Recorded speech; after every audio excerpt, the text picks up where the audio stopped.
Okay, guys, you're ready. Okay. All right. It's 7 o'clock and welcome everybody to the Portsmouth Coffee Talks evening edition. And we're here this evening and glad to see that we have some people that'll be tuning in on Facebook Live, of course, Leah Stiff's Facebook page. And of course, later on, we'll be showing this on our YouTube channel. And how's everybody doing? And my name is James Slim Overton, and I'm here with my co-host, Leah Drake Stiff and Thomas the Colonel Chapman. Hello, co-host. How you doing? Good afternoon. Good evening. Good evening is more like it.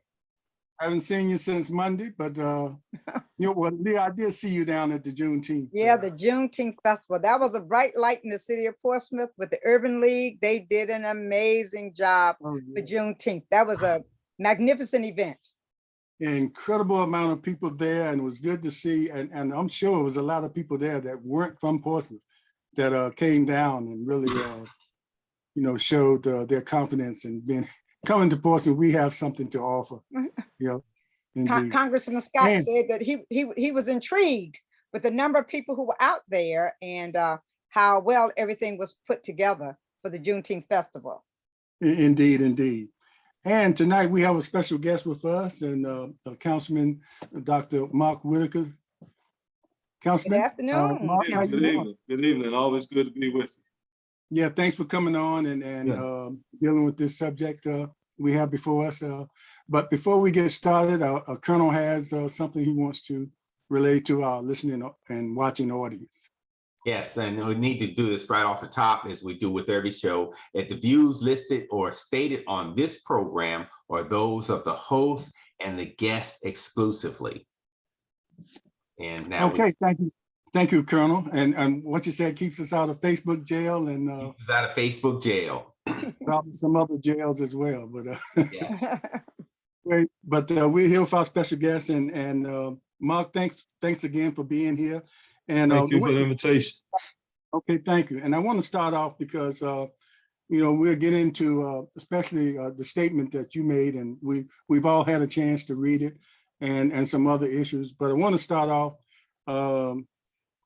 because a lot of the people, you know, we talked about the emotions of people, and it was because they felt like they didn't get to the termination right away. And I think you have a reason for that, and we want to let you give that reason. And then I have a question. You know, do you think if some of those reasons were given earlier, it might have affected the emotions that people had? I think they were looking for some, but you know, you can deal with that and then go right into you know, your stated reasons that were that's been publicized and everything like that. Yeah, well, again, appreciate you giving me this opportunity. There has been a lot of emotions that have been going forward. As far as whether that was because of statement not being made sooner, I doubt that that is the reason. I think that I have served as an elected official on the school board. As you know, I served from 2002 to 2014, and then on city council 2015 to 18. And then my term that I'm serving now.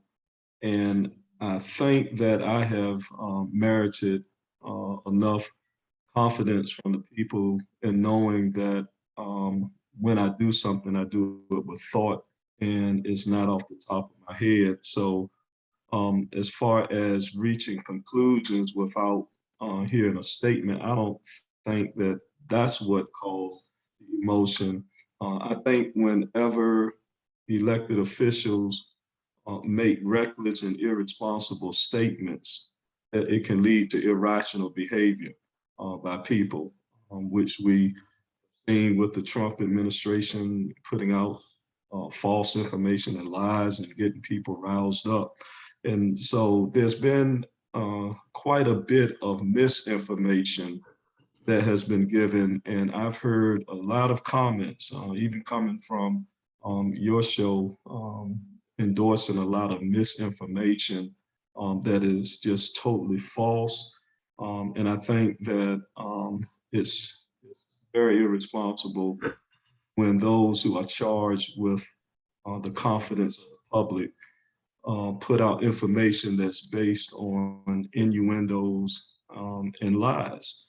And so I think that that is what really heightened things. When you make statements that people are getting paid for votes, I think that those who know me and know my family and what we've stood for, to try to impugn my integrity with a statement like that.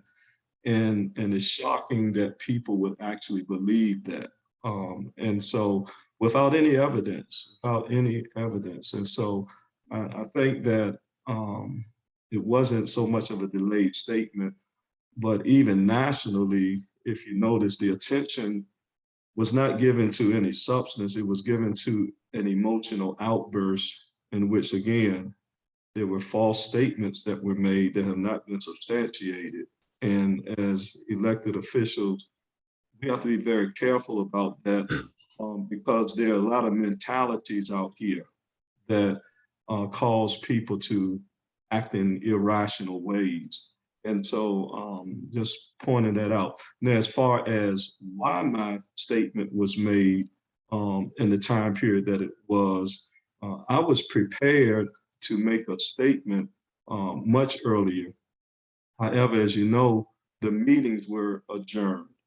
I have to be very careful, particularly with what I went through with the previous charges being brought against me, which those were false as well, which has been proven. I have to be very careful how I hold myself out for liability, because I found out that just because you stand and speak does not mean people are going to be there. And one of the things I was advised by my attorney was to make sure any statement that I make pertaining to the former city manager, that it is made from the dais while I'm sitting, so that I am making a statement in the capacity as a city councilman and therefore not being exposed to personal liability. And so I was prepared to make the statements earlier. As you know, the meetings were adjourned on 2 occasions. The second adjournment I thought was pretty interesting because there was really no need to adjourn the meeting. I believe there was some awareness that I was going to make a statement. And so when it was the appropriate time, that statement was made. And so that's why I have not made direct statements pertaining to the dismissal of Ms. Jones, my rationale. I only did that from the dais. Mark, may I ask a question, please? Out of respect to the individual, usually personnel matters, usually when you ask, about why a person was terminated, they usually say that's an HR matter and it cannot be discussed. What makes this different? What makes this different that this can be discussed when they usually don't want to give information out as to why a person was terminated? Second part of that question is, since we're being transparent and that information was given out, will we also be given the details of why Tanya Chapman was terminated when she worked for the city of Portsmouth? Right. And so your first question was, why is it that information was given out on the termination of Ms. Jones? Mm-hmm. You will note that I have not given out any direct information about her termination. What my statement says, and it has, my statement deals with issues of management. It's not talking about some of the issues that I've heard some people raising as far as like evaluations. That's not something that is generally discussed out in the public. That is a personnel matter. I've heard that brought up. You haven't heard me say anything about Ms. Jones' evaluation, performance. My statement speaks to some management issues that I was concerned about. Now, as far as your statement in regards to, did you say Tanya Chapman? Yes, Why that? Yeah, I mean, I wasn't on council at that time. I wish I were when that happened, when I was not on council. So I'm not sure why that was not brought forward in a more transparent way. I've heard some so in issues listening, as to why that occurred. okay, well, in reading the statements that you gave about her management style and issues, you sat on council with her for 10 months. Was this ever addressed, and did she ever have due diligence in order to correct it? Was there a corrective action put into place before we move from concerns to firing? And those issues that you raised, were they firing incidents? Were they incidents which were garnered one to be fired? Well, evidently, I thought they were.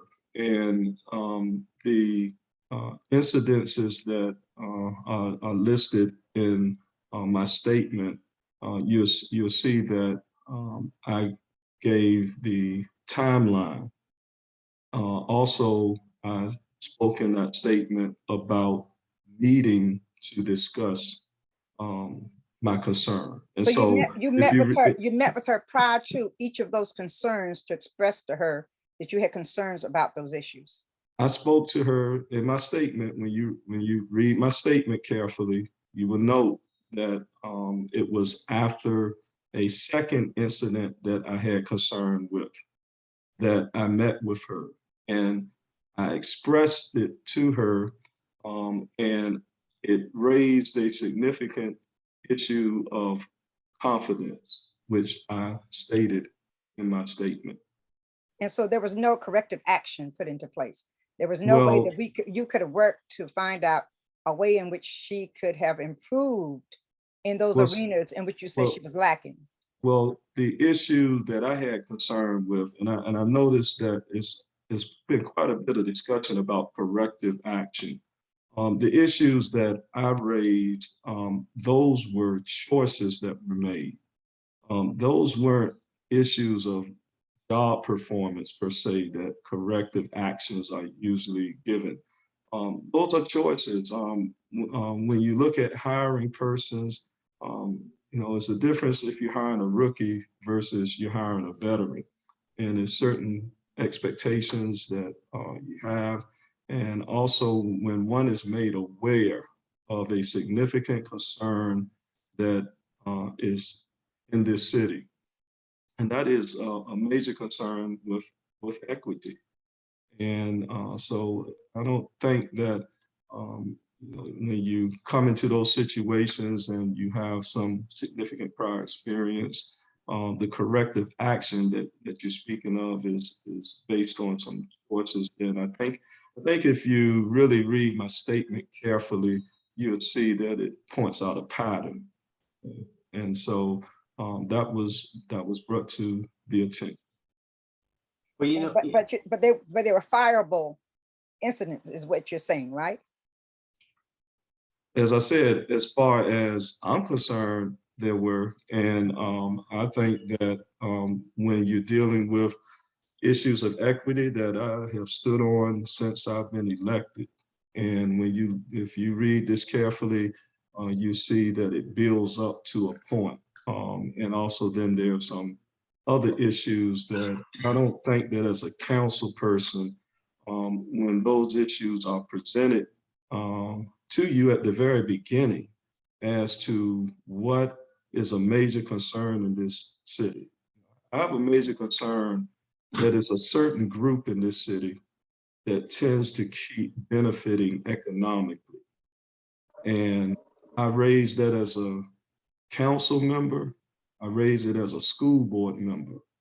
You served on the school board, Ms. Stitt, and I don't know, I don't think that, during that time you all addressed minority contracting because there was no minority contracting plan in place. But when I came onto the school board, that was a concern. And it has always been a concern of mine, equitable representation. And when I raise that concern, then I see it continuing I have a low tolerance for that.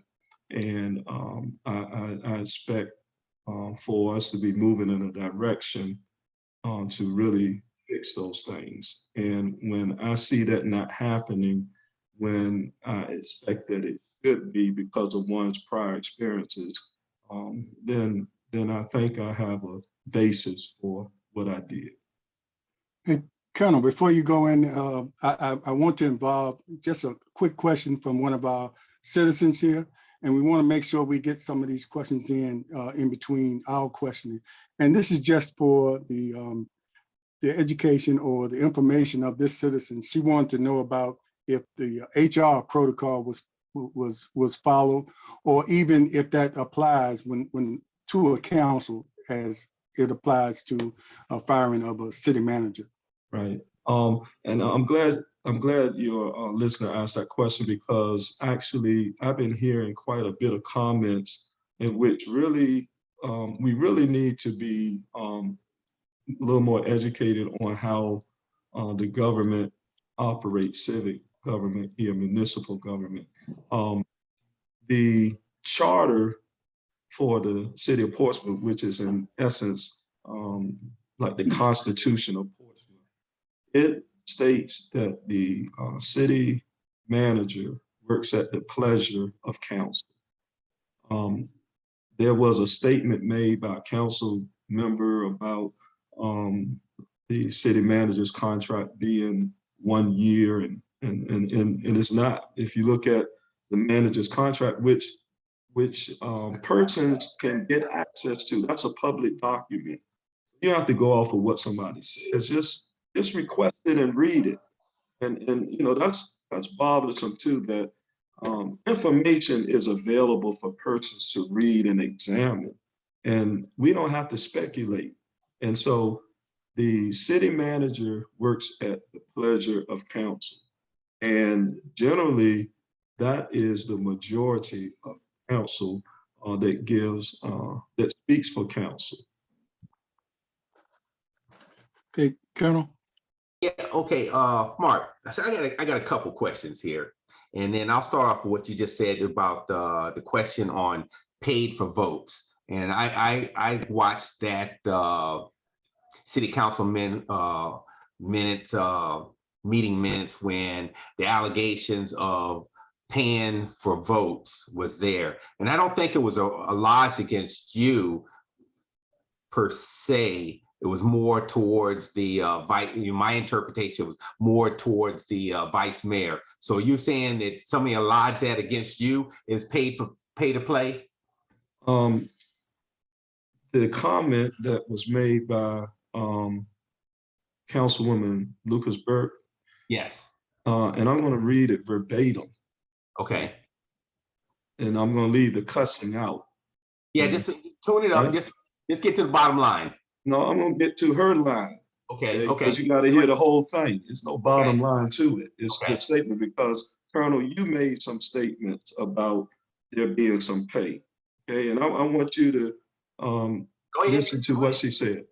She, talking about Angel Jones, she has looked aside to some of the votes that you have tried to have people pay you, all for votes that she looked aside. Okay, that was the beginning of her quote, that she could have reported. She got a lot on this council, and that's why they want to get rid of her. So they is not singular, they is plural. And she said she got a lot on this council, and that's why they want to get rid of her. And I hope you make your decision when November comes. I know what's been going on. I know somebody came to my office and asked me to deal with this because they've been asking to be paid $3,000 to get their vote on some stuff. Now, they is not singular, right? And I've been hearing from those of you that are hosting the show, some of you have brought into this by implying that we are getting paid. I did not hear. I don't think that's what she was referring to, Mark. And maybe I'm wrong. What do you mean? What do you mean she wasn't referring to it? What does they mean? What does they mean? When she said she got a lot on this council, who is this council? I'm on this council. And she says, that's why they want to get rid of her. And I hope you make your decision when November comes. And then she goes on Roland Martin and describes me as a shady person. Okay. I didn't hear that. So don't, so, and I know remember. you all saw this. I know I you didn't all see- saw the show. I know I you didn't see saw it. Roland Martin. Okay. Well, I know you heard about it. Okay. All right. Let's- And so, okay. so to answer your question, Colonel, Yes. she made a direct statement that applied to this council. And I know, and you all know, see, this is the thing about it. And the reason that I'm speaking like I am, because you all sat silently before and let false accusations come against me and did not speak up publicly. And now here come Lisa Lucasberg making this blanket statement, Shannon Glover bringing criminal charges that are unsubstantiated. And I don't hear any of you in outrage over it. Well, But yet you will go, but yet you will deal with false information. I got to stop. I'm gonna have to stop Yeah. you right now. Yeah. Talking about these criminal charges that are hot off the press from the Yesterday. mayor that came off today. And That's not hot off the press. That's been out for the last few days. well, it just hit the It news hit the today. press yesterday. Yeah, yesterday. And so it's no, hot. And so That was on yesterday. WTKR the other day. yeah, but we're The not on, we superintendent, don't come on till Thursday. So you cannot stand there and sit there and say that we did not come out and say No, something. I'm saying what you said last week. I listened to your show. You implied last week, that we were getting payments. You didn't separate, you didn't say except for Whitaker. What is the You didn't word say that. they? You did not say except for Whitaker. You said that they getting paid. Go look back at your tape. I can look at the tape. Do But it. Do it. did I say you per se? When you That's said the point I'm making. That's the point I'm making. You didn't single me out. You kept me in. That's the point I'm making. You kept me in. huh? So That's the point. is it So implied? all I'm saying to you, what is the English evidence? language. What is the evidence that there's being paid? And you would have heard Councilwoman Lucasberg said that she has no documentation or evidence of that. All I'm saying to you is that I refuse to have my integrity impugned by people trying to imply something that's not there. And you all know it's not there because you know what I have stood for since I've been an elected representative. And now you're going to come up and try to allow this cloud to hang over me. And I'm not going to sit back silent this time and wait. No one should let their reputations be impugned. No one. I would say that front. And so if I was you, I would defend myself too. Well, see, this is the point. I don't feel I have to, because my record speaks for me. See, my record speaks for me. And that's why I was continually elected and put back into office because of what I've stood for and what my family has represented.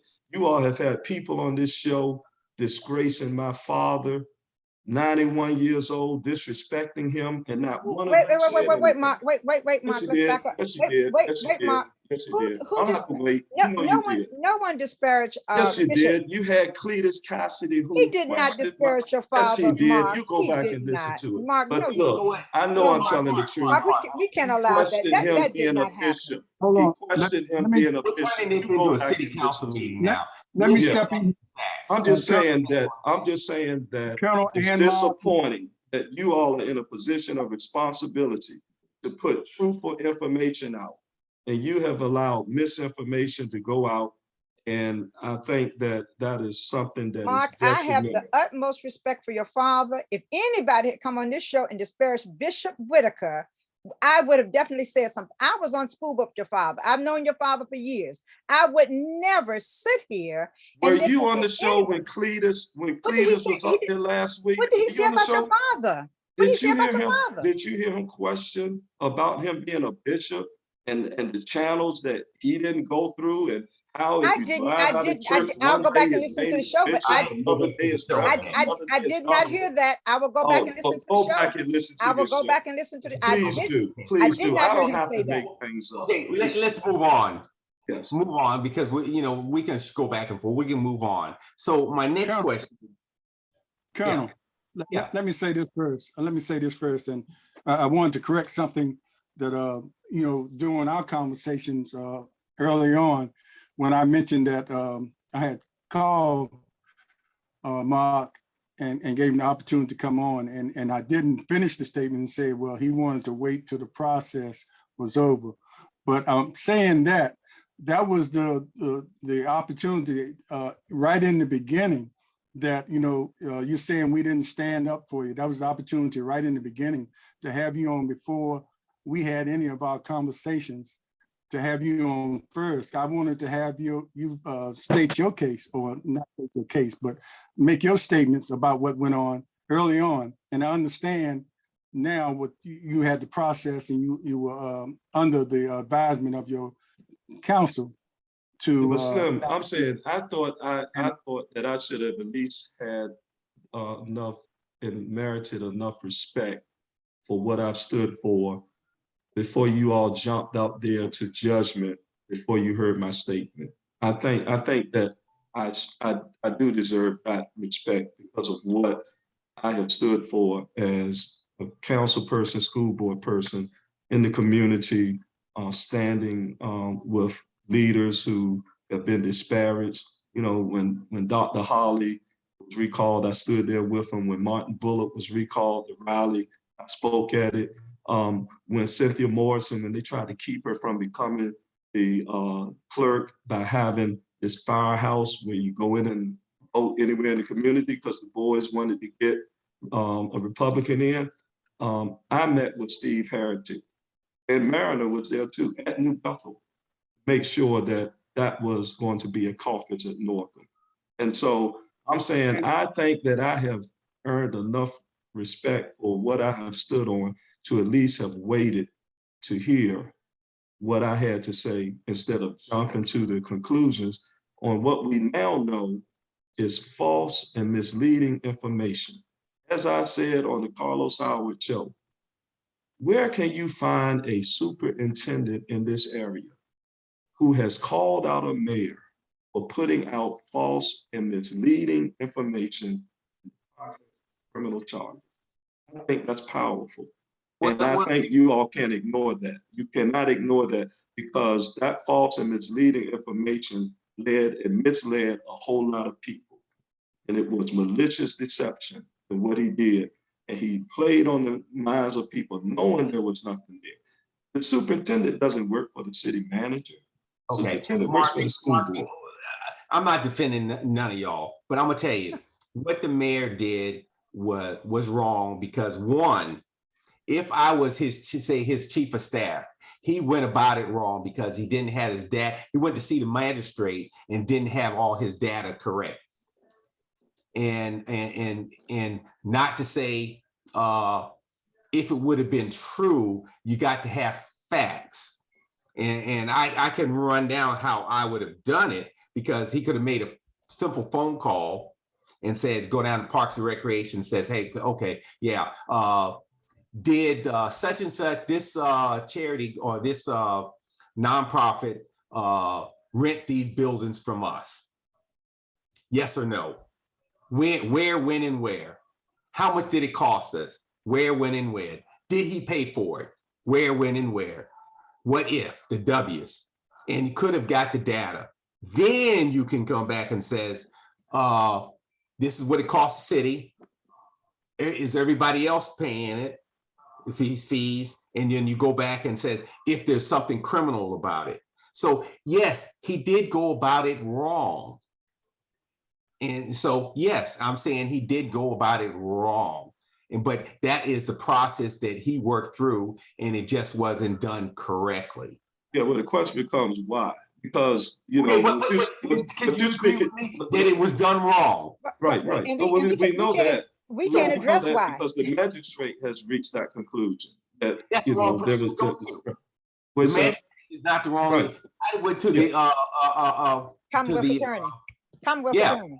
Commonwealth attorney, because if they're the ones to bring the charges there, so Well, completely wrong.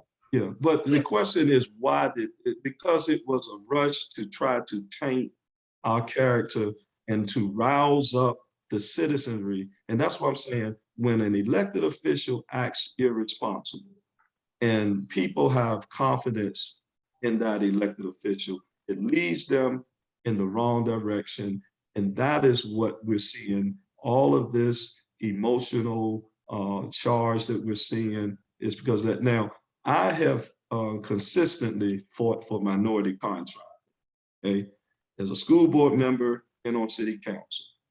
The charge that he brought up against me dealing with trying to make sure that if the state doesn't fund the minority contracting program, that we at least look and see if the city can do it through the ARPA funding.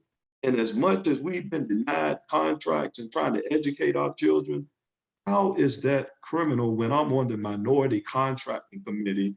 And what he failed to state, which there is a line of emails supporting it, that program was discussed with the city manager. And how can one council member set aside $1 million?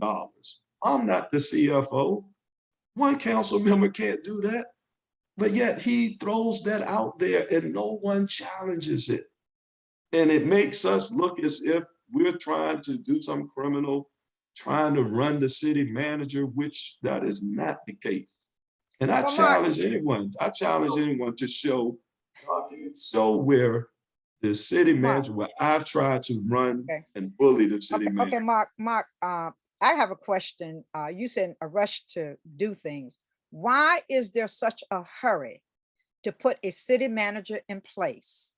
In light of the fact we have someone who's doing an admirable job, why not go through the process? Why was it not necessary to go through the procedures before? And why not let the public know in advance that this is where we were headed? What is the procedure? But let me ask you ask the question. What is the procedure? Y'all paid out thousands of dollars to do a search before for a city manager. I'm asking you, and they gave you a list. They gave you a list of individuals. They gave you person number 1, person number 2, person number 3.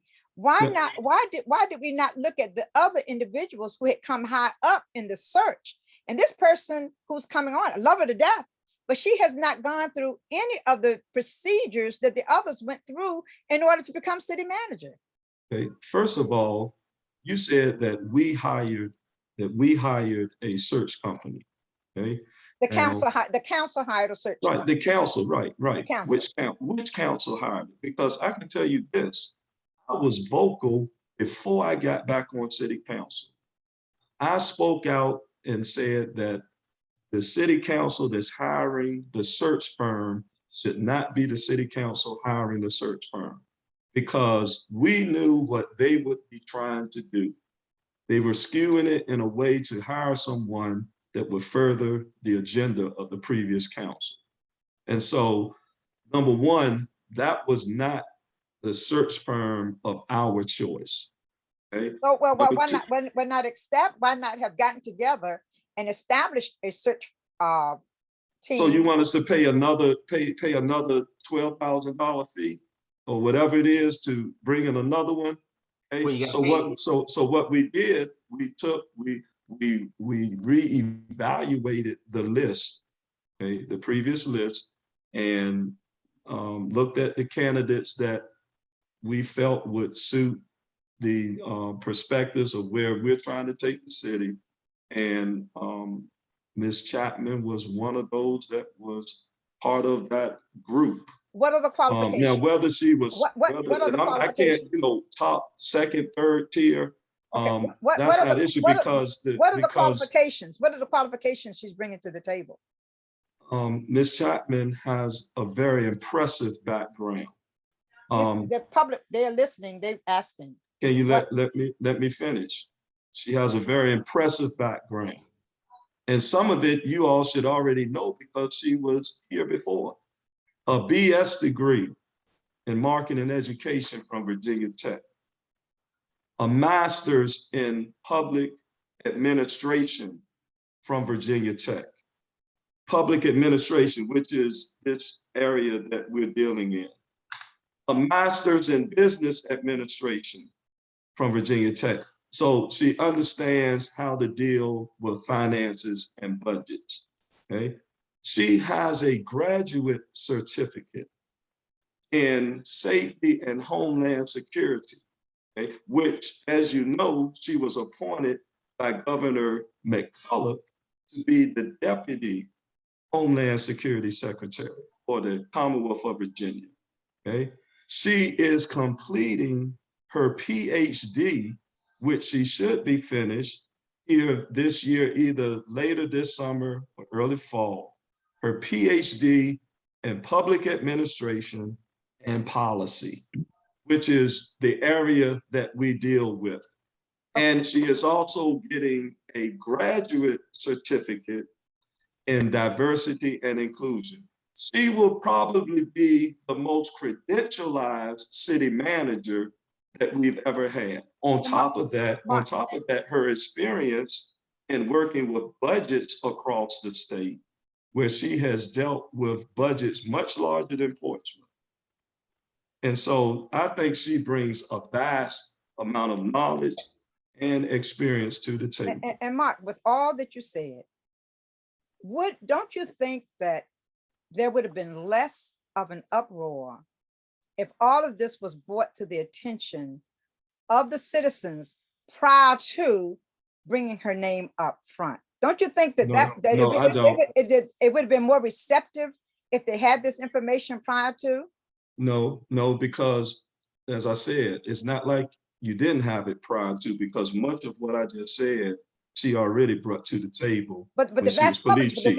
Okay, didn't know. now the second reason why I'm saying no is because you all didn't get in an uproar when Rowe was interim city manager and the council had announced that it was going to do a national search, and they had gone out to do it, and then they stopped the process and they appointed Rowe as city manager.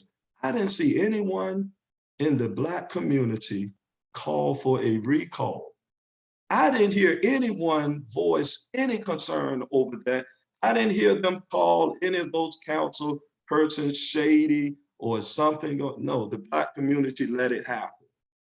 And so don't come now acting as if this is something new when it happened before and you didn't say a thing. But then you come at us as Black elected officials and try to taint our character by saying, what are you doing? And look, as I said before, it would not have made a difference because you rushed to judgment instead of getting the facts. And I think we deserve more.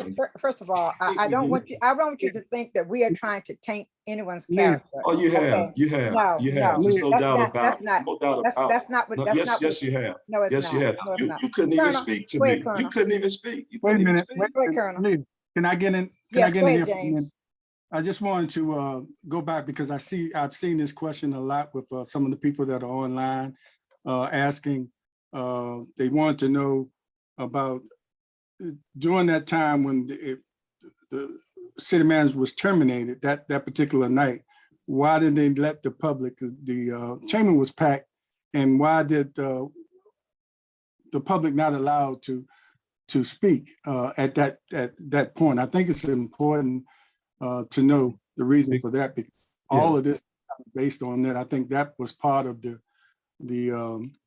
uproar, that they weren't allowed to speak, and maybe it wasn't part of protocol for what was going on at that time. But I think maybe the city council could have changed that, which one of the citizens are saying. And I think that's important to know why at that particular night they weren't allowed to speak, and it might have something. It might fit in with everything we're talking about right now. Right. Well, I think that that night, you will remember, Councilman Moody asked for the rules to be established, okay? Which means that when council is making a hire of one of its appointees, it does not have to have public input with that. And so that's why. And so we weren't doing anything outside of the rules. I think that it was clear that there was already made up mind as far as what we wanted to do. And so to sit there and to be argumentative in here, I don't see the purpose of it. And there wasn't public comment on Roe. There wasn't any public comment on that when they did that. You didn't see the Black community rise up like it's doing now, and clergy questioning that. It was accepted. You know what, Turner, Mark, Turner. you know, we cannot go back into the past. Yes, and- we can. Yes, we can. But see, the reason why you don't want to is because it holds you accountable. It holds you accountable. So Yes. we can go back in the past. No, but I had nothing to do with the past for Yeah. now. I know there was a lot of mistakes in the past. Right. And what I will say is that and you have mentioned having a Black number of folks on the city council. I have always held and says, as us, people of color are always held to a higher standard. And I think that how this last issue went down did not meet that standard in my eyes. Just as you said, the old city manager, lost confidence in your eyes and with 3 of your other compadres. So yes, so I look at my own career as an Army officer that has led, has been in most of my career, has been the only person of color in the room, and have led organizations that have been larger than the city of Portsmouth, and done, been at the highest levels in my career in healthcare piece, because I'm a nurse. I try to be above board.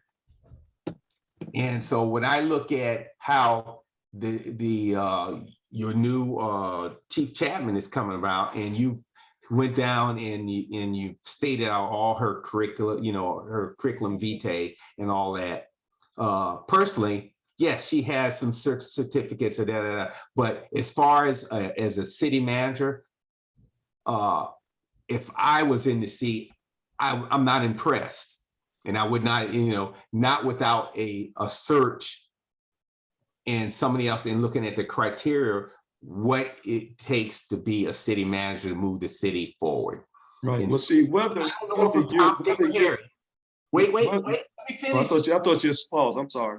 Yeah. I don't know her from Tom, Dick, or Harry, and so that's my opinion on there. But I did look at your statement and everything, and then I have a plethora of questions there. And I look at, you made statements. Hold on, hey, Colonel, before you go to that, let me just address what you were saying about Tanya Chapman and her credentials. You do realize that what the city manager position brings to it is management skills.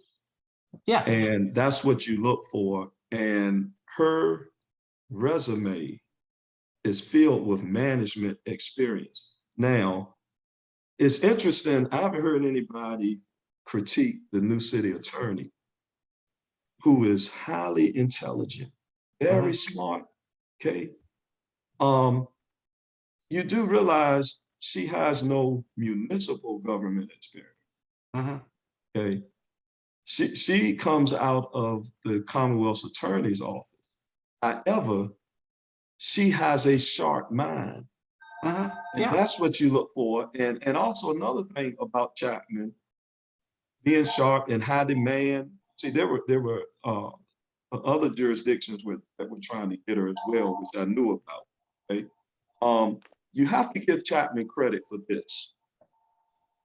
Both of her deputies that she brought on, Prince and Green, have both become police chiefs. He knows how to find talent and is not intimidated by talent that may rise to or above her level. I can appreciate people like that. Also, another thing I like about Chapman is that I know, based on her background, she's not going to let me or anybody else on that council steer her.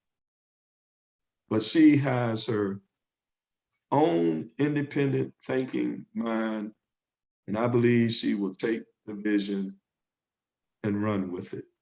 And I'm excited about her coming.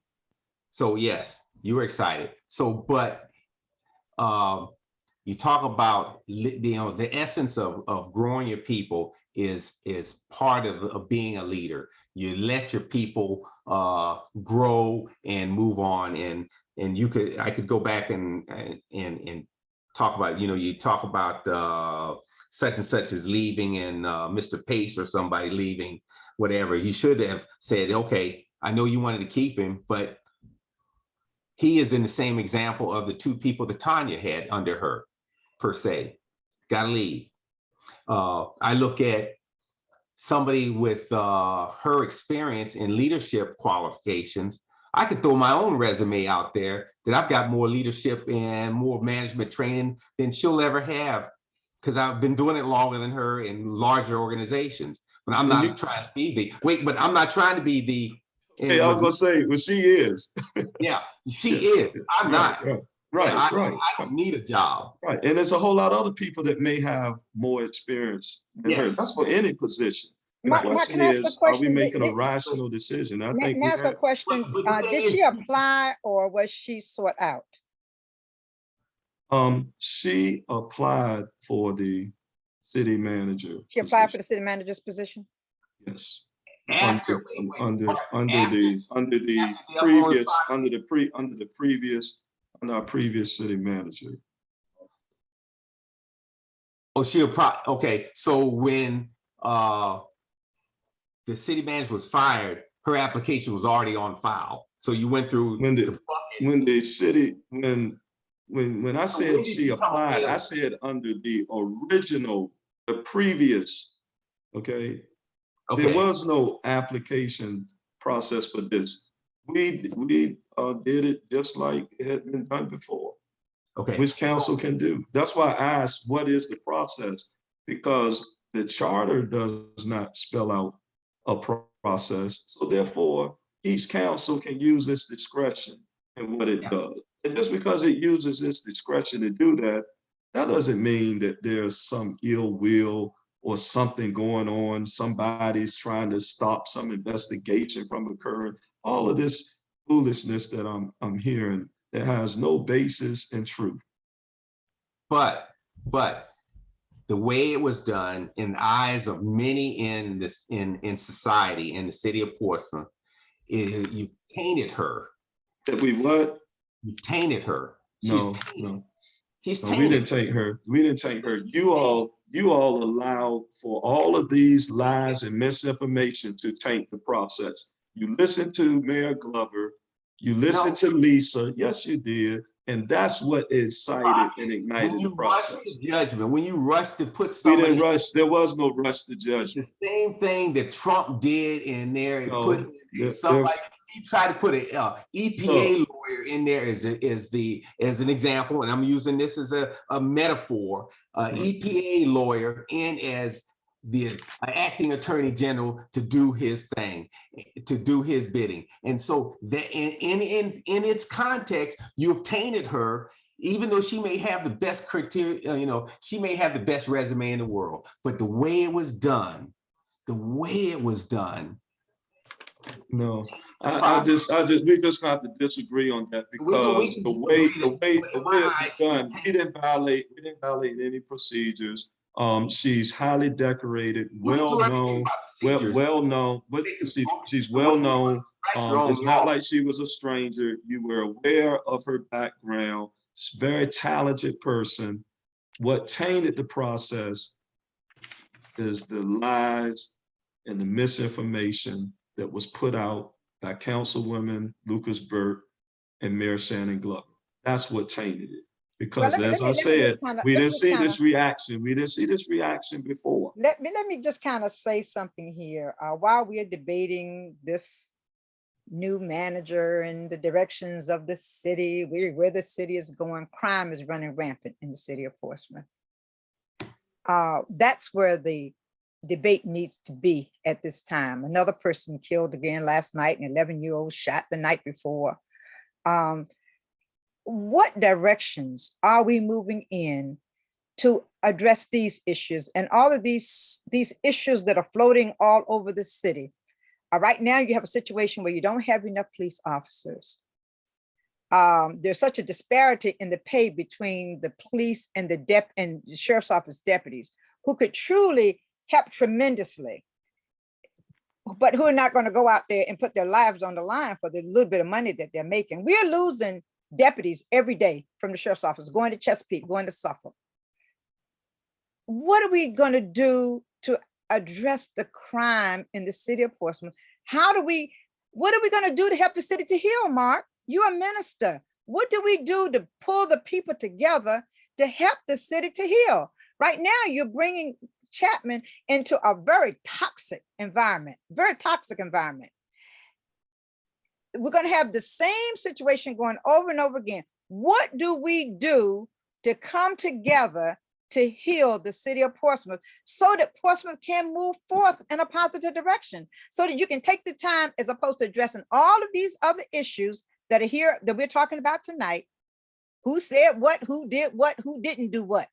What do we do to come together as a city to address the most important thing that's happening, the most crucial thing that's happening in the city, and that's people being killed every night? Yeah. Well, Ms. Stiff, I wish you would have had that type of perspective when you all were discussing all that misinformation the other night. Oh no, because the reason why I'm addressing it is because you all, brother, go back and look at it. But and answer your question, I think that it will be powerful. Before you start, Mark, before you start. Well, you brought it up. Mark, we have been addressing that issue on this show for quite some time now. We've been addressing it for a long time. Addressing which issue? Crime.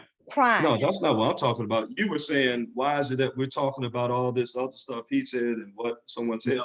I just use that as a means of saying, and I wanted to address that and dispel and get rid of it so that we can talk about some substantive issues. So the question you're asking, what can we do about the crime?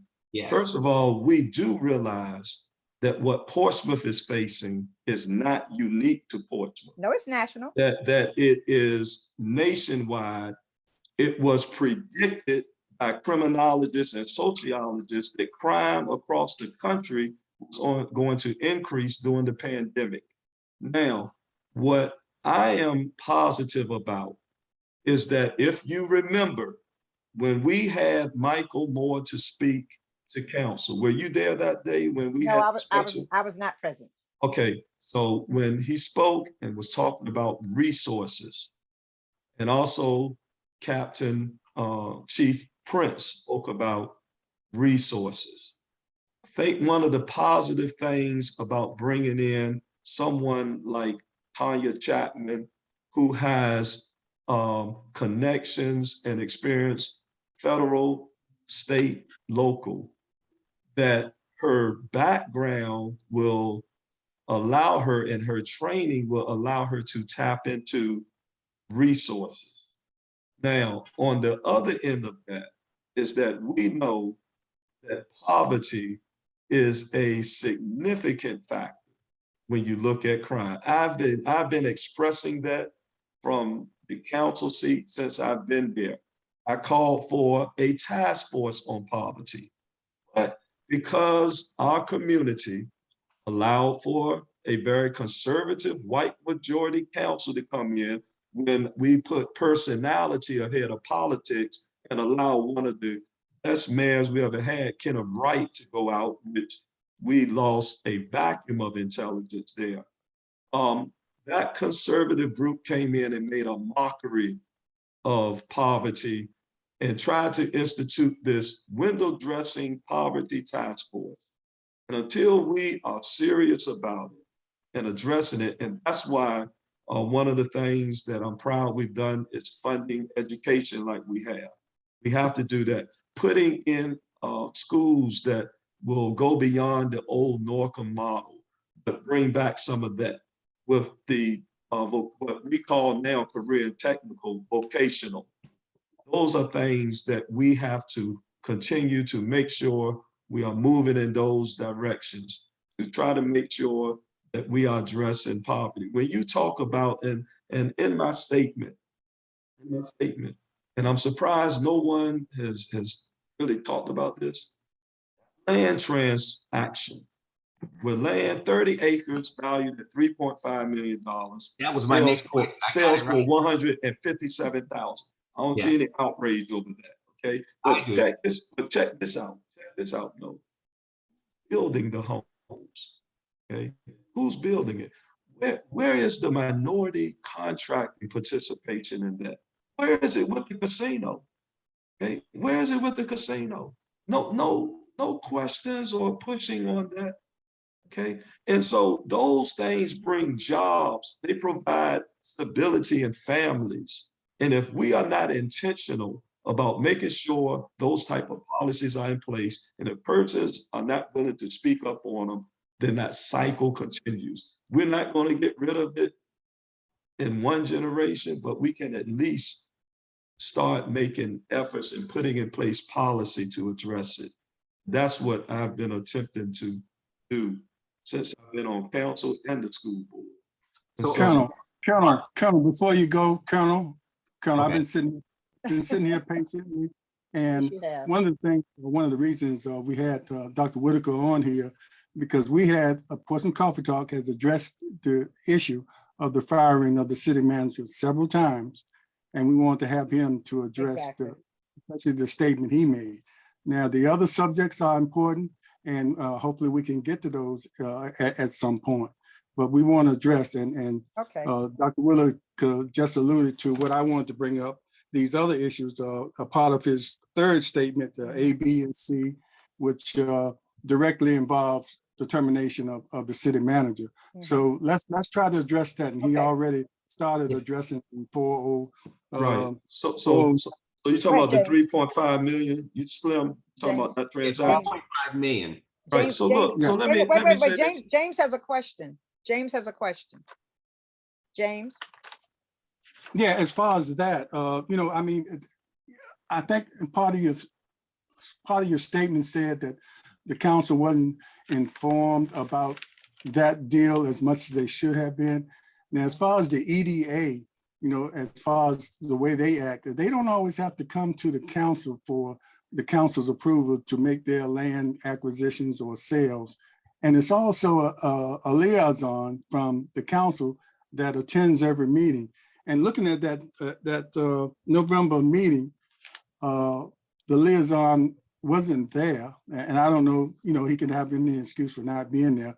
But isn't that person responsible for reporting when you have the reports during each meeting to report back to the council what's going on as far as what the EDA is doing or what the planning commission is doing? And is a connection that should be there and not specifically the city manager?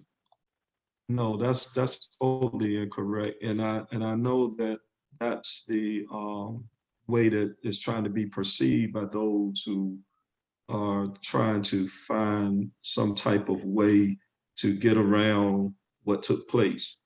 The liaisons, first of all, city council persons, we don't have offices at City Hall. Okay. A liaison meets once a month with that group. The city manager and the deputy city manager interact on a daily basis. My point there is there's no way in the world a transaction like that should happen. Even though, and I pointed out in my statement that I know that these things were transpiring before Ms. Jones arrived, but we should have at least been given notice. That's not something I would look for a council member to tell me, because some council members are sensitive and alert to certain things and others are not. But the city manager, your deputy city manager, your economic development person, those are conversations and meetings that are happening weekly. And there's no way in the world a transaction like that takes place. Now, it's interesting, though, that Councilman Whitaker did ask on 2 occasions for an update on the McLean property, and it was put off. And then the update that we received had nothing to do with the devaluation of the land. And so it is those who are there doing day-to-day operations. Council is not involved in the day-to-day operations of the city. That's why we hire a city manager. And there's no way that a transaction like that takes place without us being made aware. And as I noted in my statement, that it's interesting that meetings were missed, but that meeting was attended when that purchase agreement is, that resolution for that purchase goes forward.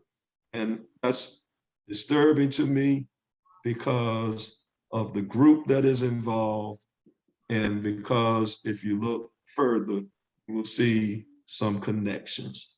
And this is not the only transactions that are going on in this city that we're finding out about.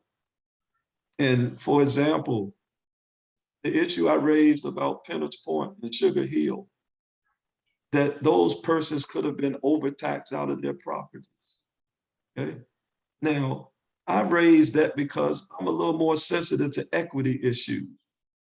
Okay. I don't hold the other council members in some type of neglect because they didn't raise it or catch it, because all of us have different strengths. And so I'm just pointing out that for that transaction, that should have been something that council was made aware of. I know if you all had known about that type of devaluation, you could have gotten a group together and purchased 30 acres for $157,000. Well, you know, Mark. Turn one phone off, Colonel. Say what? You're on 2 lines. Turn one line off.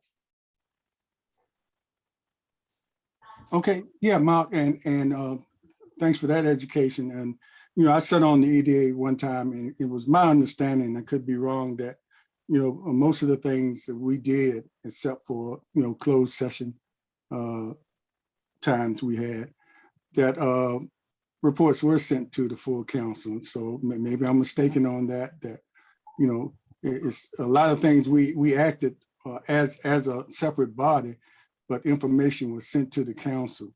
Right. And I guess you're saying that was the total responsibility of the city manager.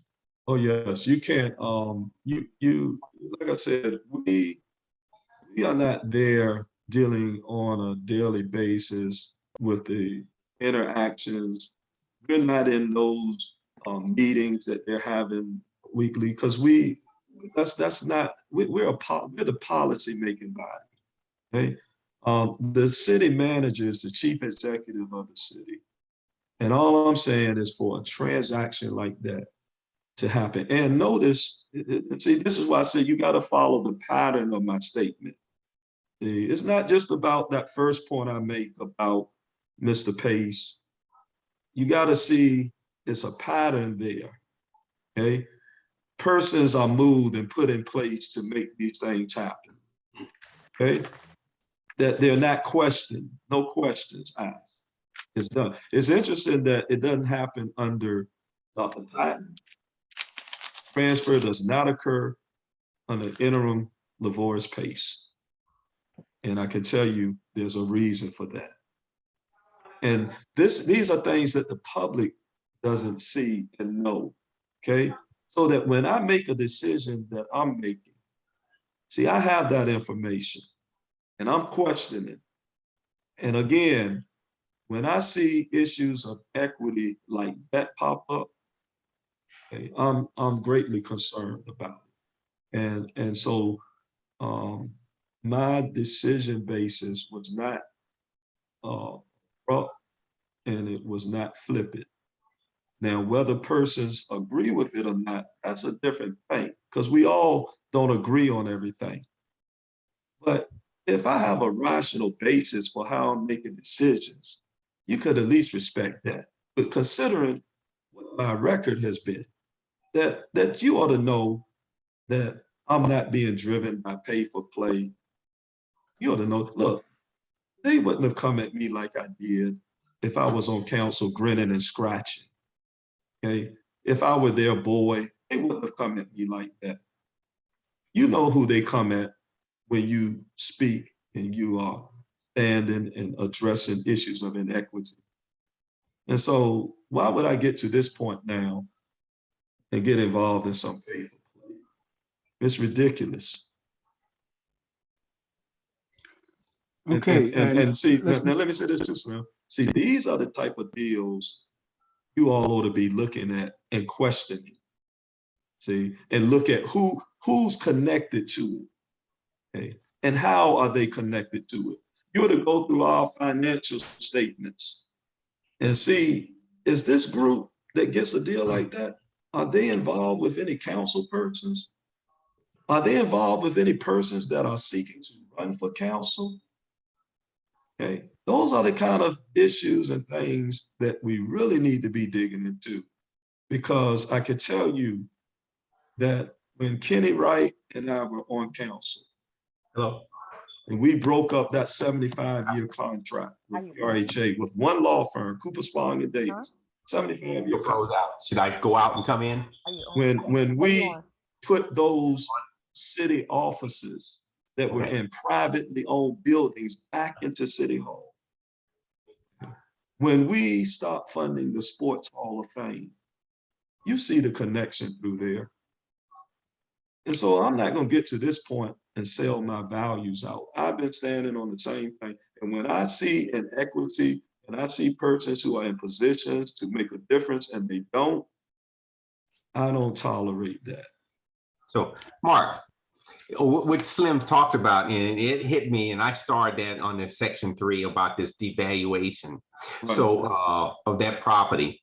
And I said, I wish I could get a sweet deal, because if I you know all, it, man. I know it. You probably could have found some people and got them together. And I don't need people. I'd give you that money tomorrow to get that deal.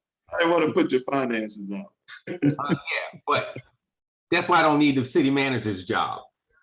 So, but saying that is, as a member of city council, and you have this information. Uh-oh. He's gone again. Oh, okay. Well, until he comes back. I'm curious if he was going to ask, having that information, what could we have done? That's where I would have turned that over to legal and let legal advise us on what, and also bring it up publicly, because that's what we should be outraged, because not only do you look at the sale price, but then you look at who's building it and see, is there any type of minority participation requirement? Well, and I can tell you this, if you read the resolution, they were supposed to purchase it for $357,000.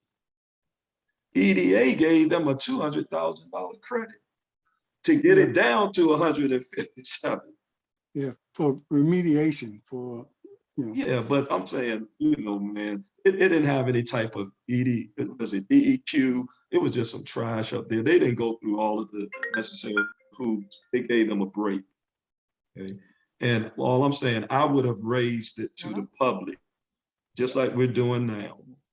You gotta sign in again. Okay, we'll go to the opera funds. And before we go to that, you mentioned about checking out each of the council members and people that are members of boards and commissions, checking out their financial statements to see, what they file with the city, and then other things, their campaign financial statements, to see.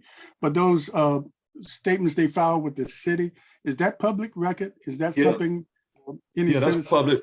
Yeah, that's public record. When we file those campaign finance reports, that becomes a public document you can get through the Department of Elections. Matter of fact, one of these groups out here, they've been posting ours already. And so that's information. And all I'm suggesting is that those that are listening, do your homework. And when you see deals like that happening, you ought to check out who's connected to these groups and see who's financing whose campaigns. You see, because people don't just do some things just because they like you. It's for access. It's for access. And so I'm also talking about the statements that council members and board members filed with Deborah White. yeah, those are the statement of economic interest. That's interest. public. That's public. That's public. Yeah, that's a public document. You can FOIA it. You can go to the Department of Elections and print a copy of it. Okay, just wanted the public to know. You can look. Yeah, you can look it up and see who donates to our campaigns. That's public. Just want the public to know that, since I always advocate really vetting candidates. Right. As far as the opera funding, you listed that as a pod. One of the reasons, pod B, as listed along with the other reasons for the termination of the city manager. Expound on that. Well, the statement speaks for itself as far as the ARPA funding. One of the things that if you go back look at it, first of all, it was delayed. Okay? It was delayed quite a bit, and there was some politics in that because of the election that was coming up in November. And I don't think persons expected Whitaker to win. Okay, Whitaker wins. Okay, the emphasis that we were placing, one of the areas emphasis was direct payments to citizens. Go to another device. We had that discussion last year. And I'm saying it because I'm hearing all this rhetoric about we trying to give payments to people now so that we can garner their votes, all that kind of stuff. No, that ain't what it's about. We discussed last year that we wanted to do just like the other funds that people got from the Biden administration. We said, now that we have these funds, let's put it in some of the hands of our citizens. You will notice in my statement that I said it should not be on a first come, first served basis. That we ought to come up with a criteria that you don't have to have seniors standing in a line around the sportsplex, having emergency services to come out there. Because, and I made that statement publicly. I remember the director of social services was making a presentation to us, and we were trying to narrow it down. And I specifically mentioned in council, echoed it, we do not want this on a first come, first served basis. That we can do it in a more dignified way. Just find out, for example, I think it should go to those who are most in need first, okay? Those that low income, okay? And we have that data where you can just get the funds to them. They don't have to come in there standing in lines. And so that was a concern that there was a philosophy that I think we differed on as far as how urgent these funds were needed, and why is it that it took right up to now this point for them to be distributed when people have been in need of those funds much sooner, and we could have gotten them out. Even now, I think it's 4,500 families. Well, those families could have been identified much sooner because of the data that PRJ has that helped us significantly with that process. Now, some of those opera funds also earmarked for infrastructural, or is that totally CIP products? Or the ARPA funds, they're earmarked across several areas. Homeless, helping out with the homeless facilities, which we push for. Helping out with the infrastructure, that's sort of a balancing thing right now, because you have some infrastructure money that's going to be coming from the federal government.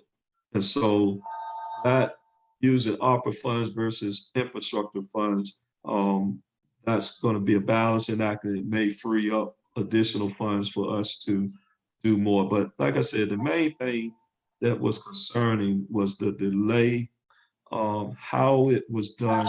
And again, when council had made it clear, don't do this on a first come, first served basis. To me, I didn't even know that the seniors were out there that day to be picking up gift cards for $100. I didn't even know that that was the day it was supposed to have happened. And I didn't know it was going to happen like that. And Okay. it bothered me to hear that emergency services had to come out there. And I thought it was very undignified to have those seniors out there in wheelchairs and standing, waiting for $100. That just didn't sit well. Okay, we can move on. I think that the other co-hosts might have questions concerning that, but I just see that as probably a reason to add in for the firing of the city manager is problematic to me. There's a lot of people involved in how those funds are distributed. Hey, Slim, this too, man. Suppose one of those elderly persons out there had become sick, seriously sick. You see, even to the extent of passing. And it would have been totally unavoidable if you had followed the directive of not making it first come, first served. And then the explanation, which is in my statement that was given, that you didn't expect a crowd like that. Well, what would you expect if you put on the flyer while supplies last? Wouldn't that tell me that it's possible that by the time I get there, it's going to be gone? So let me rush out there. And that's what you saw happen. That was problematic. Okay. I would tell you that staff work was not done on that project. And the staff did not, that project was not thought through. It was almost like when Trump went down to Puerto Rico and was throwing out paper towels to the masses. And the only people that benefited that could get down there. And so it missed probably all the people that should have gotten it or could have got or really needed it. Right. They missed all that population. And then so that's an unworkable, unjustified piece that I just can't wrap my head around myself. Well, see, this is what I'm saying. I don't know how closely you all were following the council meetings when we were deliberating on ARPA. And it was quite a bit of discussion on those direct payments. And I was getting the sense that they didn't really want to do it. Okay. And then when I see how it was actualized in that manner, even though we had said, don't do it that way, and it was still done. Let's see, and if it had come back to council to at least vet it and tell us what's happening, for me to see it on the news and, hear people got sick out there, and like you said, I agree, Colonel, there were probably persons who needed it more. And my point, I don't know if you were still on the line there, was that we could have gotten the data and just mail or get the funds to that group that is in most need. Because we even had to get an interpretation from the state, because you had to be careful if you gave it to persons who were receiving TANF or SNAP. It could make them ineligible, because we were going to try to make it as a monthly payment like Biden administration was doing, okay? But you had to be careful, because that would violate their TANF status and make them ineligible. Right. So yeah, I had a problem with that. So, in that case though, I guess that when that plan, that ill thought out plan, they should have come back to say, okay, this is our plan. If it's not good, if y'all didn't agree to it, let's kick it back and we do it next month or next week or whatever. But we need to come out with when we do courses of action, A, B, and C. These are the 3 plans we have. and then y'all get a chance to say thumbs up. So, but that was a ridiculous plan that was thought about. It was almost implemented as they caught the elevator up to the second floor. Yeah, That's how much thought was put into it. Yeah, I didn't, like I said, to me, the dignity shown to our seniors, that was just troubling. It's troubling. Right. And some people may see that as petty, because I've heard some say, oh, those were petty reasons. Yeah, well, you know, if one of those seniors had died out there of heat stroke or something, standing, I don't think it would have been a petty issue. Okay. And I think that, like I said, it's not like we had not discussed it. It's not like we hadn't discussed it, and it's not like you're dealing with a rookie. Okay. Well, So, well, then when you use the word petty and dignity, there is nothing petty about, for one, keeping their dignity. So we use that. We should never lose somebody's dignity, no matter what station in life and where you're at. You know, that's just my pet peeve. So I'll leave that piece right there. Yeah, I agree with you. I mean, those were some of the, you know, comments that were made that, you know, these were petty reasons, you know, but like I said, I just wanted the public to know, that's why I put on record, here's why I made my decision. It was not abrupt. It was over a period of time. Okay. So, but you know, let me say this, and I see people putting on, you know, don't get distracted and move on now. In the beginning, some of the reasons we got for this happening were sound bites from the local news or no reasons at all. And we have the author of the motion here, given his reasons why he thinks the termination, or why the termination was done. So all these issues we're bringing up is a part of his statement. And we're trying to go through it so you as the public can understand his reason. Whether you agree or not, that's a different story. But you know, I appreciate the fact that people are watching, but you know, what we're trying to do is to give the reasons for the person that made the motion, and he got the 3 other votes, why the termination, why the city manager was terminated.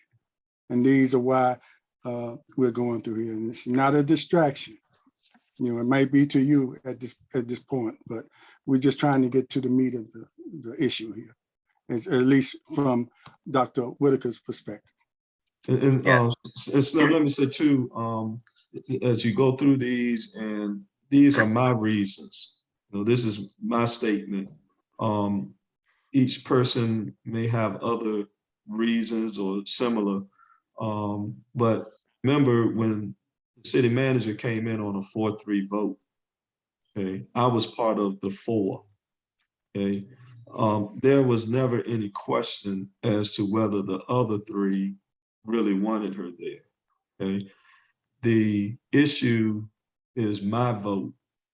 And so that's why I want to make it clear as to why my vote took place and why I did what I did. So now that you brought that up, and there's some citizens have brought out, and I think you know, when we were in the beginning. So what influence, for those out there, did you have any influence on the other 3? Do you think? No, see, this is why I say. So I just asked the question. I know I'm answering it. I'm going to answer it. All right. This is why I'm saying that you got to deal with facts. That's why I'm asking for the facts. The vote was 4-3 to get her here. Okay. You don't have to influence someone that has already voted against the person. This is no influence. That if there's any reason to influence them, I don't see it there, because they had already expressed, and let me say this too, that you all didn't have privy to information that the council had privy to, okay, that influenced the 3 to vote against. You didn't have privy to all that information. Okay, so saying that, reason I asked you about that question. And so when you went into closed session just before this, did the other, well, is it possible that, yes, the other three folks had a similar statement where they listed A, B, C, D, why we did this judgment? Well, I don't know if they have written, I don't know what they've written out, because I wrote this out to read for council. You see, Right. This wasn't something, I mean, I had this in my mind already. I wrote this out so that I could submit it for public scrutiny and for the public to have. Now, whether those persons have written out their opinions, I don't know, but my point is just simply that all this stuff about having to meet, there's nothing to meet about if someone has already expressed their discontent. You see, so that's totally out of the picture. Okay. I think the, people can go and read your statement themselves. And I think as we wind down now, I think one of the questions that I've seen up here also a few times is people want to know, what do you think what would bring back stability for one among the council members? I know councils have historically have it's always been some disagreements and things going on between the council members. A lot of people see what goes on as a non-stable council, and they feel unsure about what's going on in the city. So what do you think would it take in order to restore confidence from not all the citizens, but some of the citizens, as far as their confidence in the city council and having some stability or being able to see some stability? Well, I always, I mentioned it in my statement. My father told me life is a search for the truth. And I think that where you get your truth from, if you're looking for truth from the media, which none of us control, and I listen to the media, and then I listen to folks that come before council. They'll say that the council is dysfunctional, the council is divided, the city is divided. When are we going to come together? Can someone define for me or measure when this togetherness could be? How do you measure that? Ms. Stiff mentioned earlier that this is a toxic environment. Well, I heard Dr. Cassandra Newby Alexander say that Portsmouth has always been a toxic place. See, we become ahistorical and act as if it's something that we are trying to get back when it was never here. It's almost like, how can we make Portsmouth great again? When has it been great? When you look at you can't start looking at Portsmouth in 2022 and ignore its brutal history of slavery. We just moved the Confederate monument about 2 years ago. And so my question is, who are we allowing to define our reality? Because while you're talking about is dysfunctional and it's a divided council, while we're talking about it, folks are buying up land all over Portsmouth. And all we're doing is fighting over emotionalism, and they're gaining economic wealth. And I know they are. And so the distraction is us when we get caught up in personality instead of policy. Okay. And so I don't know how to measure unity, because look at what some of you are doing right now. You're uniting with the White Citizens Council of the 1960s. And now they have announced we are unified. What a disgrace. So we're unified when we can come together to move out Black leadership. But I don't hear them talking about unity when it came to funding our schools, minority contracting. I didn't see them come together to take Roe out of office when he was double dipping. And I didn't hear the Black community enraged when Sheriff Watson chased Kenny right through the street. I didn't hear any outrage or talk about unity when Andre Thomas was fired as the city auditor, okay? And I see now Black folks are signing Bill Moody's petition and passing them out when he was part of a vote and an influence to drum Tanya Chapman out of hell. Okay? What are we doing? We're getting ready to give away power like we did before. And I wouldn't be surprised if we do.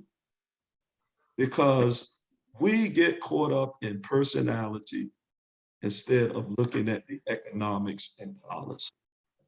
And so we're quick to ridicule and kill each other over an issue that is based on false information and lies.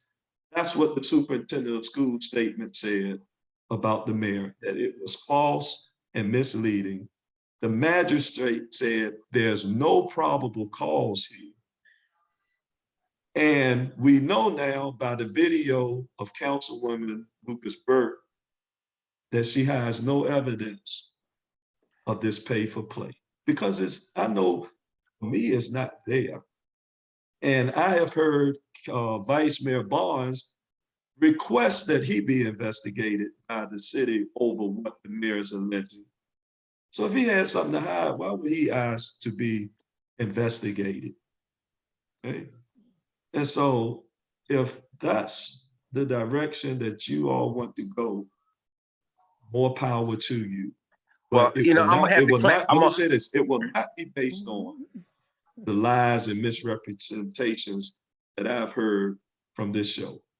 But let it be based on the truth and the substance of the statement that I write and the record that I've stood on. Okay. Well, I got to clap back on the piece that you said we're part of the White Citizens Council. So I didn't have to say clap you back were. on that. I said Yeah. that. Well, you did say that. If you joined in with the concerned citizens, you have united with the White Citizens Council. Yeah, you have. Ain't no way. Are you part of? I killed myself first. If you join, did you join up with them? And look at how the media presented it. Okay. Right. The front page of the paper. Mm-hmm. You all don't even see the message they sending to us. Yeah. They have the lady, the white woman in front, and the two Black preachers in the back. That's the message. That now a picture is worth 1,000 words. And here we are uniting with a group that has never spoken on any of our issues, but yet we got Black folks talking about this the first time now we're united. Man, I tell you. And well, so you know what? That's why I tell people, more power to you.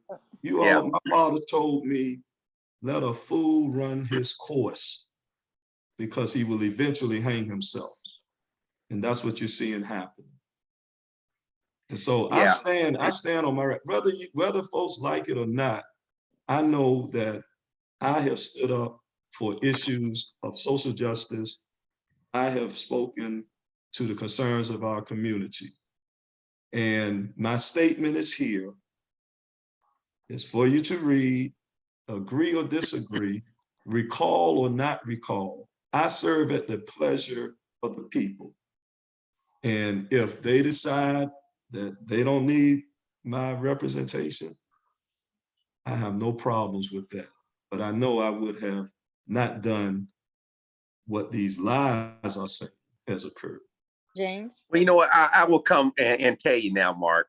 You still there? You pop off? Yeah, he's still there. No, I'm here. I'm here. Okay, yeah. That I thank you for coming on. And the other thing too is that after reading this, I think your statement, I wish it would have come out that during this vote, saying yes, we're going. These are the reasons why. And you could have said, and you and the other 4 persons that voted to let her go, saying, okay, these are the 5, 10 reasons why. And then so that's keeping the public informed. And I think that could have gone a long way to get by this this Right. period of time in our history. Right. So now that it is there, and Yes, there's yes. a Well, truth. you see where I'm Now coming that from. it's here, now this is the Yeah. challenge. Now that it's here, and it's a Right. truth, will people allow their ego and pride to step back? Or will they continue to perpetuate the lie and the myths that started this ball rolling? So See, it's a lot of that was the ego, first not mistake. a lot of pride. And like I say, the second one is trying to push through Chief Chapman's to this, the way that is going. My opinion, how that, pushing her through, I think that's the wrong move to push her through. And Right. I'll still say that. Right. And I'll stand by that. Right. I can respect, because I think that respect taints your her. opinion. No matter how good a person she is, never met her in my life. And Right. I've looked at her resume, and I think the process and the way it's done, it taints her. And she and y'all probably vote her in and do it, but she'll always be under a cloud. That's if we allow it. That's if the community allows it. It'll be under a cloud. That's. But like I said, I respect your opinion. Like I said before, it's a process that has been done before. I didn't see the outrage and disgust that I'm seeing now. We serve at the pleasure. I mean, it's so much so that persons have literally believed that there has been some type of criminal activity going on. I know not with me, and I have not heard any type of actual information put out otherwise. Then don't worry about it. There's an old saying, sticks and stones. No. See, the Sticks and issue, stones. it's not an issue of not worrying about it. It's an issue of being concerned with where our community is going. What they believe, yes. That we would allow ourselves to stoop to these levels over such an issue. When so much has happened that persons who are speaking now never said anything before, and it comes at a time where you are uniting with those who have never had the interests of our community at all. Note here, Bill Moody and Nathan Clark are running on a ticket. Okay, Trump supporters helping to pass out recall petitions. Do you really think that when they get in office, they're going to seek some type of unity? And if so, show me when they have. Oh, yeah. Show me when they have. They're going to do exactly what they did when they had it before. Fight in the school system, fighting the sheriff, Michael Moore. We mended those relationships. So my statement is there. James? Oh, Leah, you haven't said anything lately. I'm digesting. I just want to add to beware of that combination of Moody and Clark. AR-15 man. That's not who he's no. That's not who I'm concerned about. I'm concerned about us, because some of us are passing out their petitions. I saw them doing it in the council chamber. What a disgrace. Well, you know what? And let me tell you about us. Now that you brought us, there are some of us are still lost, and the other side, the Confederate side, and that represents that whole Republican Party, will find somebody that looks like us to run against, say, Bobby Scott or anybody of color, and they'll find somebody who is already sold out. So I'll say that now, and to get that off my chest. And since I've toned that statement down to keep us out of Facebook jail. So yes. Well, let me we just say, also have to, but, oh, I'm but sorry, I go on, think, Colonel. huh?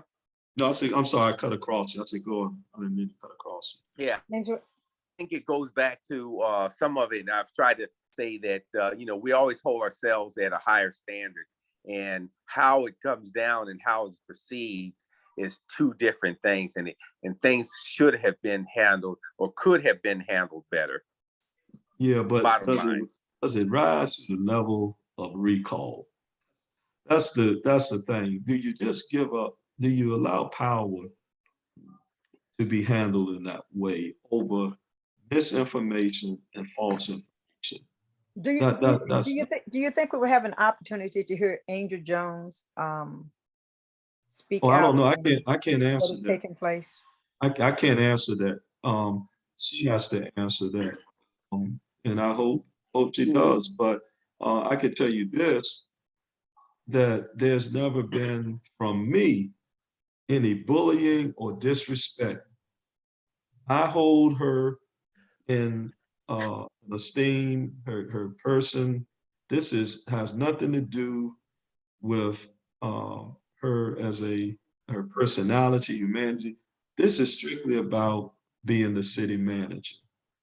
Now, if she speaks or decides to speak, that's on her. Okay. I do know persons in the positions of city managers, particularly when you work under a contract that has no terms in it, that deal with the length. Okay. Then you're open to being as the charter says, at the pleasure of council. True. So saying that, since you looked at that in the contract, so the old contract that she was under and the one that Chief Chapman's going to be under, would this new one be like a basketball contract? I got 5-6 years with $200,000, and if I'm released early, I get the remainder of my contract, or do I just pay up to that period of finance to that date and I'm done? I could say, So we haven't, what is the city of Portsmouth on the hook for? well, I could say this as far as the method terms, the city attorney has advised that for the city manager contracts, that putting year terms on that is in conflict with some state law. I don't know. We're going to have a discussion on that, but that's what we've been advised. So generally, those contracts do not have a period in them. It just says serve at the pleasure of council. Okay. Before we go, a citizen just brought up, I think we didn't go over this, but she just wanted to know about the summons to the church by you to the city manager. And one thing, did that actually happen? And just, if you want to talk about that, what happened. Yeah. Was that- The way that's trying to be pictured as summons to the church, I've met with the mayor at the church. I've met with the city manager on 2 other occasions because it's more convenient. Okay. We don't have offices downtown, and I generally don't even really like going downtown to have meetings like that because I don't like the attention. Okay. And so there were, I know one of the meetings we met at the church because she was in that area, and instead of going all the way back down to City Hall, she came to the church. Like I said, I met with Shannon Glover at the church. I've met council members at the church. I've met with other political folks there.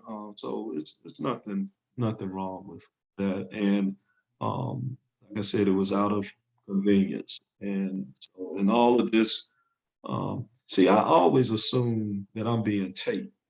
Okay. So when I say something to someone and I'm in a meeting, I say it with the expectation that I'm probably being taped because of things that have happened in the past. And so my comments that occurred in that meeting aren't anything that was disgraceful or trying to taint it as if it was verbalized in some nasty type of way or anything like that. That was not the case. That was not the case at all.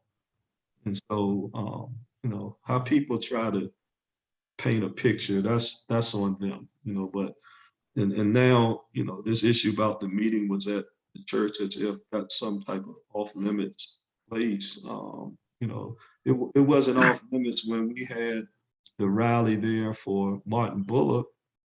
No, it wasn't off limits when we had the rally there for James Holly and Dr. Holly, and when candidates kicked off their political campaigns there. So, you know, our church, my father has always advocated that we be active there and have a voice. And you know, you get ridiculed for that, but you gotta stand on the truth and your values. So yeah. Mark, there's a question here online. The person wants to know, what is the status of Tanya Chapman's suit against the city? Well, I don't know. I don't know what her status is in her suit against the city. It's not even really a concern of mine.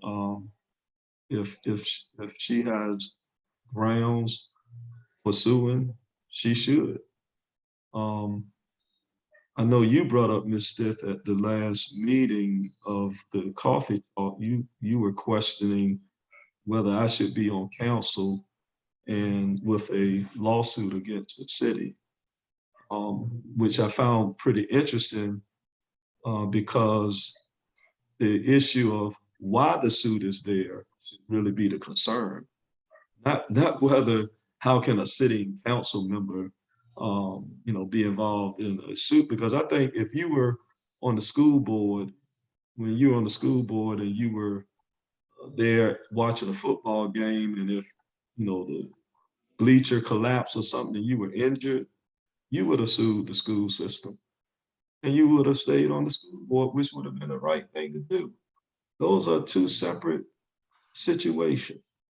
You know, so that's what I'm saying. Raising these issues as if it's something questionable going on, I think myself and my family deserves better. And so I think that you all know what transpired in this city to me individually. I would invite you to take a look at any lawsuit that's filed and read the complaint and see what it is based on. And I think that's should be the basis of what we do. So Okay, James. just want to address that. So whether she's suing the city or not, I don't have anything to do with being city manager, because if what occurred is what she said, and it's not like, see, that's what I'm saying, we tend to be ahistorical. It's not like we don't know what the Fraternal Order of Police is and what their reputation has been. The Fraternal Order of Police, you know, they endorse Trump for president. Okay.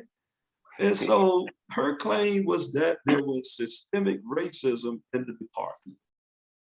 And you know that has been a claim not only in Portsmouth, but across the country. And so when first as I raised the question about she's suing the city, yes, she should sue them if they damage her, and you all would do the same thing too. Does that mean that she has to forfeit an opportunity of employment? I think it speaks her strength. And to me, it's restorative justice that we're bringing her back. Well, I would tell you, let me make one comment on the fraternal organization, Fraternal Order of Police. They're the largest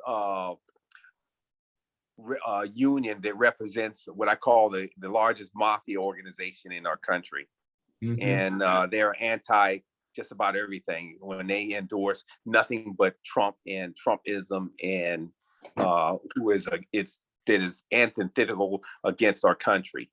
And so yes. And the police department does need to be cleaned up. Yeah, and see, I've heard people make this comment too. They say, well, Chapman she'd been out of employment. That's not true. She was working as the parole board. But even if it were, look at why she was on it. Look at what they did to her. Then she goes and gets the position. It was announced, I don't know if y'all saw in the paper, when she was supposed to have been the police chief up there, I believe it was Montgomery County. They were ready, the chief administrator had announced it. And I knew what happened. They sent false information up there. Next thing you know, it was over. And so I think it's a strength about her, a resilience about her to even consider coming back here. It shows a strength, and it lets me know that she's not going to be bossed by me or anyone else on that council. She's going to serve the council, and that's what I want. That's what I want. Someone that's going to serve the council, help us push the agenda forward, and not be directed by the wills and ills of a single person. Okay, well, we will end for real this time. And we want to thank you, Dr. Whitaker. We want to thank you, Dr. Whitaker, and talking about the statements that you made publicly at a council meeting and wrote out. And we will offer the opportunity for the former city manager to come on, depending on her situation, where she is now. And also would like to have the incoming city manager to come on, but we would give her time to sit in that spot for a while before we would do that. And another offer goes out to the other council people, the ones that voted for and against, the opportunity to come on and talk to the public.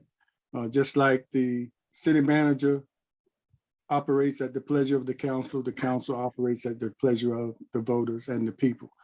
And which is why we have a lot of comments online here tonight, Dr. Whitaker. If you get the opportunity, if you want to, you can go on Leah's page and review some of the other comments that we didn't have an opportunity to bring up.